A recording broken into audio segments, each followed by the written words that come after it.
Hello and welcome to the Emanuel Echo, our school podcast about aspects of life here at Emanuel School. Emanuel Echo, Emanuel Echo.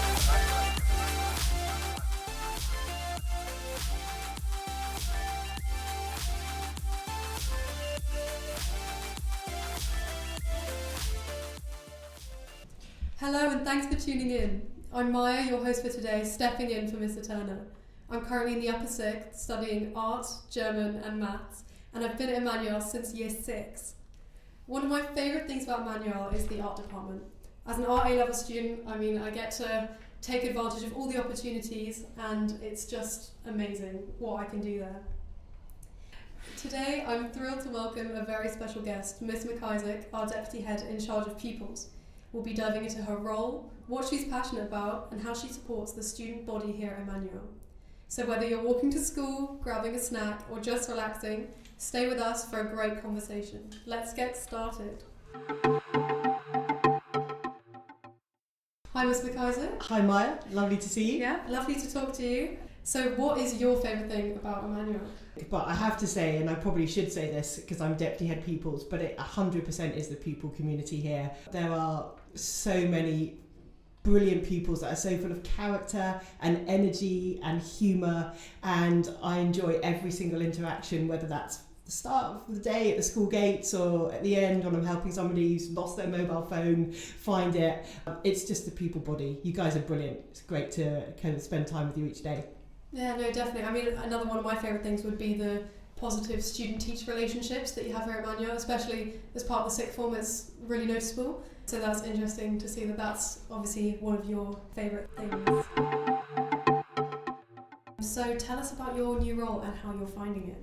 Yeah, thank you. So yeah, the new role it's going really well, I think. Obviously I spent a lot of time over the summer prepping for it because so much that you do is in anticipation of the first day of term, and then as soon as you guys come through the gates over the bridge, a lot of it had been done and I was ready for the next part. So it's been a busy first few weeks. I'm really enjoying it. I'm enjoying the different challenges, the different interactions, doing things like this, which is obviously a real privilege. Working with all my colleagues, getting to know some of the new pupils. What would you say are the major differences from your previous role?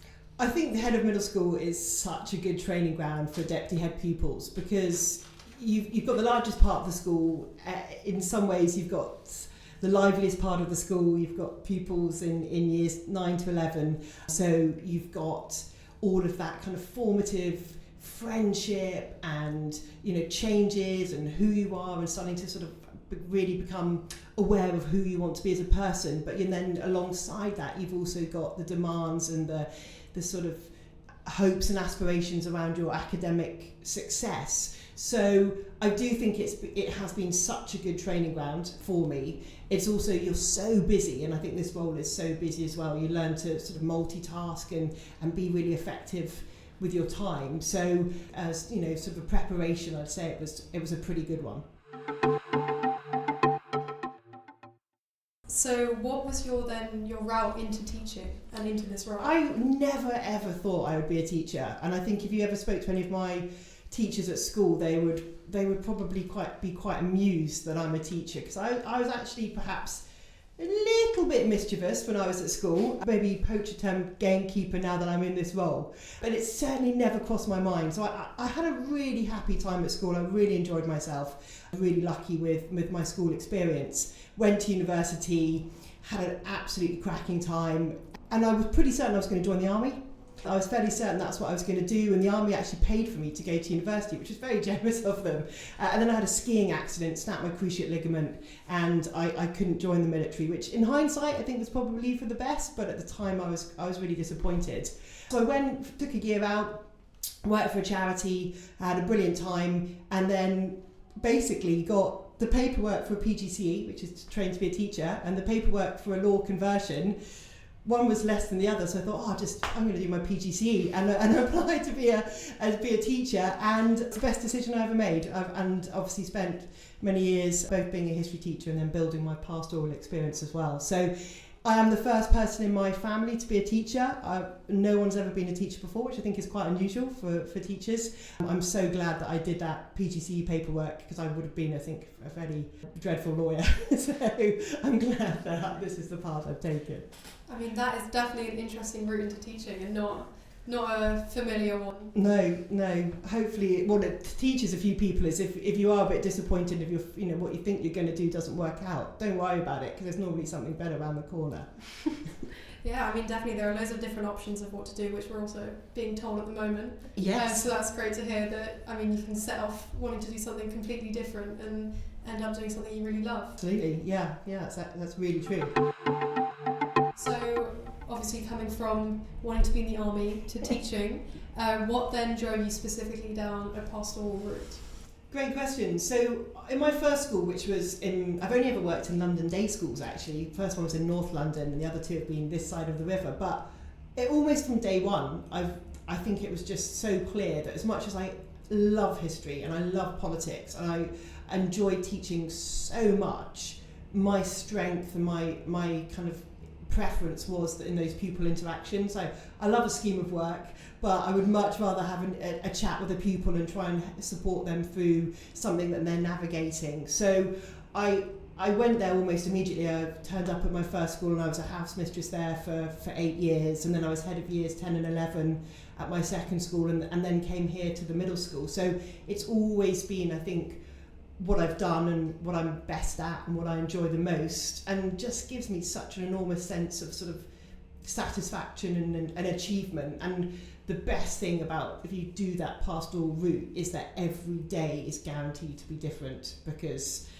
something will happen that will need you to react or surprise you, or you'll need to support somebody that's having a tricky time, but it's never the same day twice, and for me that's always been the enjoyment of that pastoral role. So I've thought about this question before actually, but which 3 people from history would you invite to dinner? For a history teacher, this is the hardest question you could possibly have asked me, because this is like asking sort of who's your favourite kid, or it's almost impossible. But I've spent a long time thinking about it. I did even go out to some friends who are also history teachers, and it led to a lot of exciting discussion on our group chat last night. But I think I have singled it down to the following people. So number 1, Anna von Scherman. Now, she was a 17th century Dutch proto-feminist educationalist, and I wrote my master's thesis about her many years ago. Huge inspiration, and what I love most about her is that she was so desperate to learn, so desperate to have the same education as her male counterparts, that she persuaded the University of Amsterdam to let her attend lectures inside a wooden box. So she couldn't be seen, and they didn't know who was in there, because obviously, girls weren't meant to be educated to that level at that time. But that's what she was willing to do to get an education. So I would definitely invite her out. She wouldn't have to be in the box. She could be out of the box, but that would be great. Secondly, I'm a huge Tudorist. I love Tudor history, always have done. So I would probably invite Thomas Cromwell, Putney boy, local boy, done good. Started life as the son of a butcher, ended up as arguably the most influential man, perhaps even more influential than the king. And so I would absolutely invite him. And then the third one, again, this was really tricky, but I think I would have Jane Austen. Pride and Prejudice is my go-to whenever I'm feeling like I need a little pick-me-up. I'll either read a chapter or watch the BBC adaptation. I'm a huge fan of everything she did. I studied Emma at A-level and can probably still quote back huge swathes of it. But I'm, a huge Jane Austen fan, so I reckon she'd be my third guest. I mean, that's definitely a mix of people. It'd be an interesting conversation at the dinner table. I think it would. Yeah, I wouldn't know. I mean, obviously you're a politics teacher as well. I am. I wouldn't know whether to go on a more politics route and have a discussion, or invite more historical female figures or figures who made a big change. So it's interesting that your choices kind of vary along each part of what you teach at Emanuel. Yeah, it's been kept me up for a few nights thinking about the answer to this, but do you know what? I think I'm solid on it. Yeah, sold. back to your role, Mm-hmm. what would you think are the key ingredients to promoting pupil happiness at Emanuel? That's such a thoughtful question, and I guess it's at the heart of everything I kind of do each day. So for me, one of the most important things is hearing pupil voice, and I think it's such a strength of our community, whether it's some of the pupil groups that we have, like the Archer Advisory Group, PRISM, or it's thinking about how we integrate pupil voice into life eds, looking at pupil questionnaires, or getting individuals to help some of the teachers design the lessons.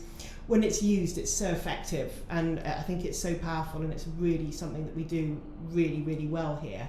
So I think that's really important. And something that you spoke about right at the start is the co-curricular, getting everybody involved in something that they love, that they feel passionate about, helping people find that. That's really important to checking young people are balanced and not just kind of focusing on just what's going on in the classroom, but everything that we offer as a school and everything that makes our pupils so multi-dimensional. So certainly those two. Well, I 100% agree. I mean, that's something that I also take advantage of at Emanuel, being part of pupil voice groups as well as sport groups. Yeah. I think it's a great mix alongside education and just can promote. Yeah, well, well-being. you're a good ambassador for it. There's so many things that you've done in your time here. So I'm really pleased to see how much you've taken out, and hopefully go on and replicate that when you get to university and Yeah. you know, be really busy there too. And it brings great skills like public speaking and just confidence in general, which you can see in a lot of people who are part of pupil voice groups at Emanuel. Agreed, for sure. Well, moving on to the pupils, how would you describe pupils at Emanuel?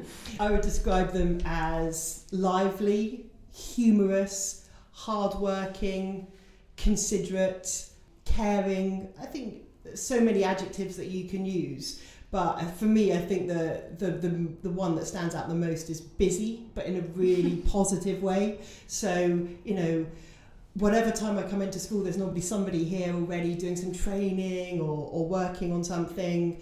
You know, they're so busy in the classroom looking to do as well as they possibly can, busy in their co-curricular, busy in their friendships and the time that they spend outside of school with each other. So yeah, I mean, all of those adjectives, but I think busy and involved would be the ones that are really significant to me.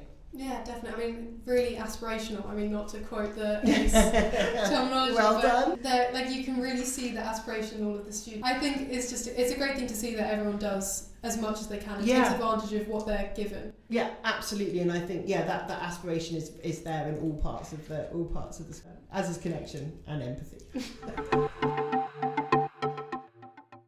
So there are obviously some really amazing projects going on at the moment at Emanuel. What would you say the future looks like for Emanuel as a school?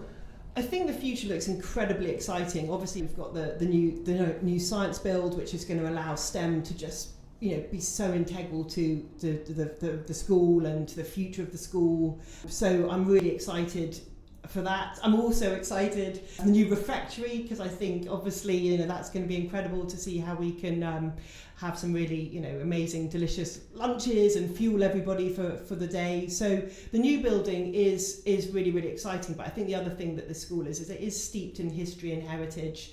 We were founded in the reign of Elizabeth I, which again as a Tudorist is just incredible. So how have you seen Emanuel change since you've joined the school?